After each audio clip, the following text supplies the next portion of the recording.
अयो कस्तो हाँसो लाग्दो के भन्नुको अयो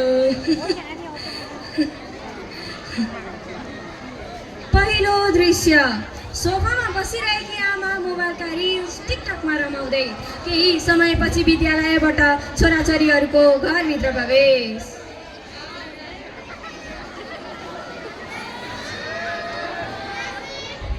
आमा आमा हामी घर आयौ ए ल ल आमा मलाई त साह्रै भोक लाग्यो खाजामा के बनाइदिनु भएको छ हो भनेका आमा मेरो पेटमा त मुसै दौडिन थालिसक्यो ओहो मैले त खाजै बनाउन बिर्सेछु सिरियल हेर्दा हेर्दै समय बितेको नै थाहा पाइनँ पख है म चिया र बिस्कुट ल्याइदिन्छु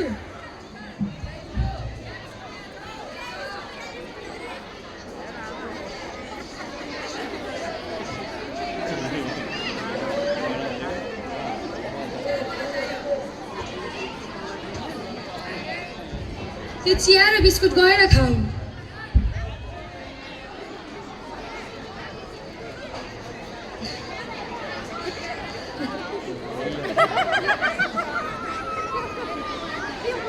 आमा फेरि मोबाइल चलाउन थाल्छिन् छोराछोरीहरू निराश हुँदै बिस्कुट र चिया खान्छन् केही समयपछि अफिसबाट बुवाको घरभित्र प्रवेश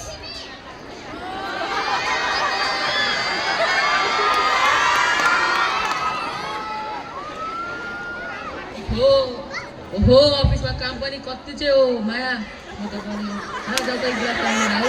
पर्खनुहोस् न सिरियल सकिनै लागेको छ होइन मोबाइल दिनभरि हेर्दा नि कसरी नगाउने के हो तिम्रो पारा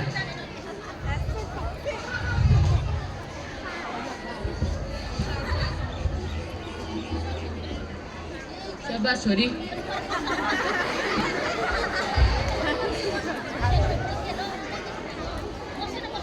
केही समयपछि बुवा सोफामा बसेर न्युज हेर्न थाल्नुहुन्छ खाजा साजा पनि खाइसक्यौ अब गृह कार्य गर्न बस है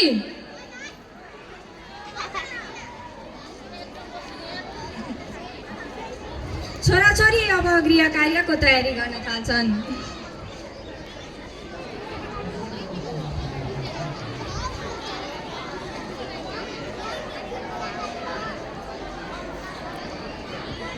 बुवा बुवा मलाई यो गणितको प्रश्न सिकाइदिनु न होइन छोरा म बल्ल अफिसबाट गरेर आएको छु तिमी 4 मिनेटबाट हेरे गर आमा आमा मलाई सानोजीको प्रश्न आएन सिकाइदिनु न ल्याङ नगर न सिरियल सकिनै लागेको छ कहिलेकाहीँ त यसो आफै खोजेर गर्दा पनि हुन्छ त आएन भने भरे सिकाइदिउँ होला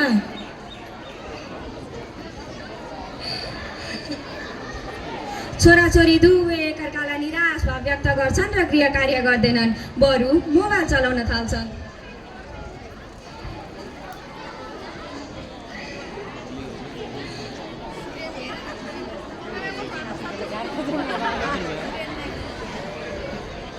दोस्रो दृश्य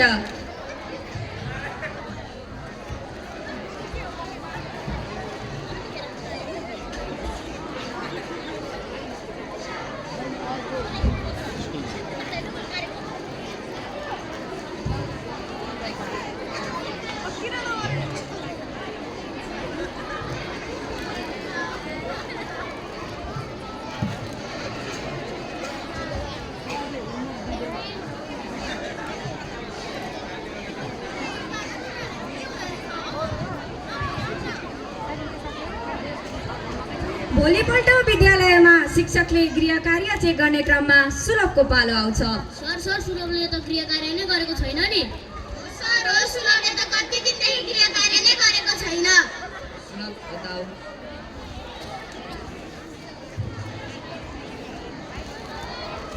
सुलभ खोइ तिम्रो गृह कार्य सर मलाई गृह कार्य आएन र मेरो बुवाले पनि मलाई गृह कार्य सिकाइदिनु भएन भन्नुभयो म अहिले व्यस्त छु गृह कार्य गर्नु त राम्रो भएन भने तिम्रो अभिभावकले मन कस्तो लापरवाही गरेको ठिक छ म तिम्रो आमा बुवासँग कुरा गर्छु ल जाऊ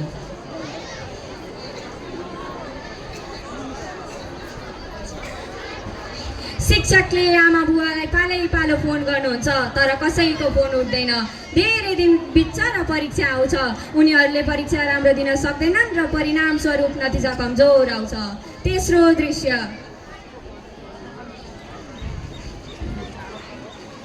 विद्यालयभित्र आमा बुवाको प्रवेश।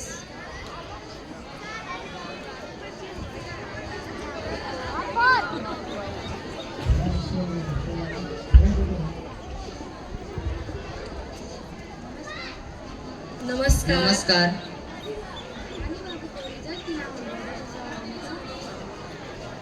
हजुर।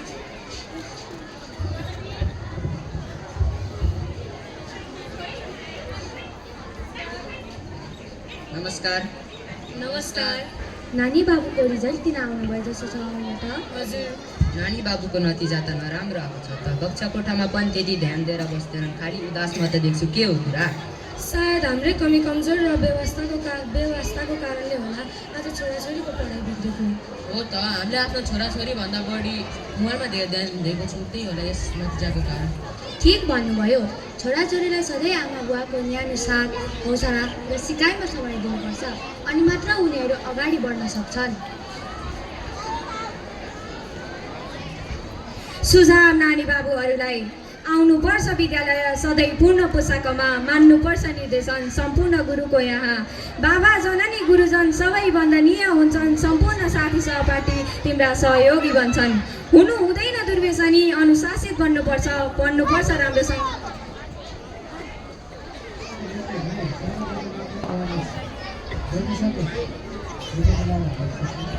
असल मान्छे बन्नुपर्छ। र अन्त्यमा सन्देश, बालबालिकाको भविष्य केवल विद्यालयले बनाउँदैन, घरले बनाउँछ, अभिभावकले बनाउँछन्। त्यसैले आफू मोबाइलको दुनियाँमा हराएर आफ्ना बालबालिकाको भविष्य अन्धकारमा नबनाऊ। उनीहरूलाई साथ दिउँ, संस्कार दिउँ र समय पनि दिउँ।